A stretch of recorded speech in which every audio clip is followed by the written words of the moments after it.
Usa ka Philippine Eagle ang namatay sa Compostela, Davao de Oro. Human kini gipusil.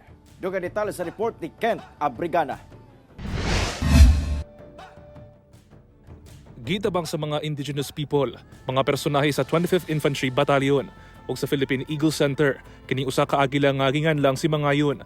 Human kini napalgang ng luya na ug dunay samad. Napalgan kini sa Bermuda sa barangay Mangayon, Compostela, Davao de Oro adlawng Lunes. Dayon kini nga gidala sa Davao City aron matambalan. Sumala sa nagatiman kang Mangayon, gipusil kini gamit ang marble gun ug naigo sa bala ni ini nga usa ka improvised jolin. Migawa sa physical ug medical exam nga nadugmok ang bukog sa left tarsal joint sa maong agila. Nasayan usab nga dunay kini samad sa pako. Apan pasado alas 9:30 ni atong gabiuna usab namatay na ang maong agila. Cause of death niya, based kay Doc Bayani, is blood loss.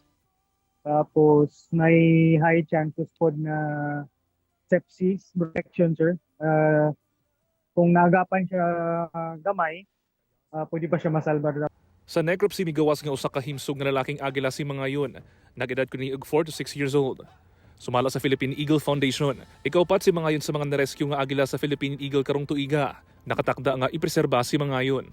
Ang plan ni namo, sir, is to do taxidermy kay Philippine Eagle Mangayon. Ubos Republic Act 9147 kun Wildlife Resources Conservation and Protection Act.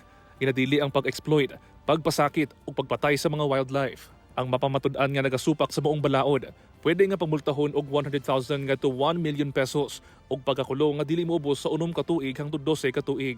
Sa karon, nagmugna na og investigative committee ang Davao de Oro OIC PENR. Nagapadayon ang investigasyon sa kapulisan sa identity sa mga responsable sa pagpatay kang Mangayon.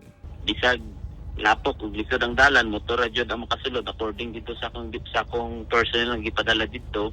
We are trying our best na matuan jud ang area to possible locate the perpetrator. If possible, kung di na to makaya for manhunt, kung identified na to during our investigation, yung atong naghimo ato, we can file a regular case.